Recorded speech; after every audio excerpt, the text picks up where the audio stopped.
L'avocate inscrite au barreau du Cameroun Dominique Fous s'insurge contre la décision de Samuel Eto'o de licencier Liliane Bobignet de son poste chef du département marketing et responsabilité sociale de la Fédération camerounaise de football, soupçonnée de malversation financière. Pour Dominique Fous, le sacro-saint principe de la présomption d'innocence de Madame Liliane Bobignet n'a pas été respecté, et la désormais ex-employée de la FECAFOOT a été jetée à la vindicte populaire. J'ai appris avec stupéfaction, par communiqué de presse de la FECAFOOT, le licenciement de ma cliente Madame Liliane Bobignet ci-devant chef du département marketing et RSE de cette institution. Dans le communiqué du président de la FECAFOOT publié le 5 mai 2022, ma cliente, en repos maladie depuis plusieurs semaines, situation dont est informée la FECAFOOT, est traitée de fugitive et mise en demeure de restituer les clés de son bureau sous 72 heures. C'est l'occasion d'indiquer que ma cliente, dont je défends les intérêts depuis 2 mois au regard de la dégradation de sa situation professionnelle au sein de la FECAFOOT depuis l'arrivée de l'exécutif dirigé par M.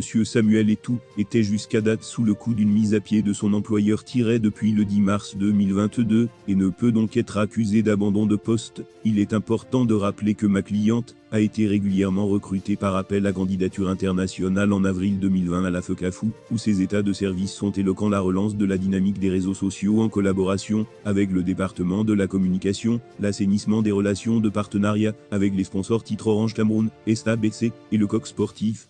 C'est notamment à elle que l'on doit la version brand du championnat de football féminin baptisé Guinness Super League, et le retour de MTN dans le football professionnel.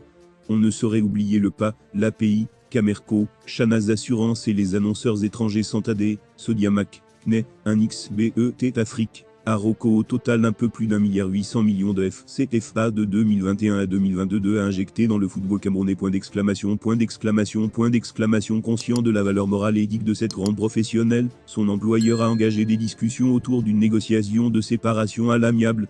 Ces entrefaits sont les dernières nouvelles que nous avions jusqu'à la publication de ce communiqué. Les accusations ainsi publiquement formulées contre cet employé au parcours irréprochable et à la conscience professionnelle jamais prise à défaut et à la rectitude morale prouvée nuisent considérablement à son image et nous obligent à défendre l'honneur et la considération de ma cliente jusqu'au bout. De cet épisode, le dernier d'une saignée des cadres en poste avant le 11 décembre 2021, révèle la gestion catastrophique des ressources humaines de la FECAFOOT, où de simples soupçons constituent une présomption de culpabilité et un motif de licenciement sans d'autres formes de procès. Nous nous réservons le droit de porter cette affaire devant d'autres institutions compétentes, afin que le droit soit dit, et que la vérité et la justice triomphent.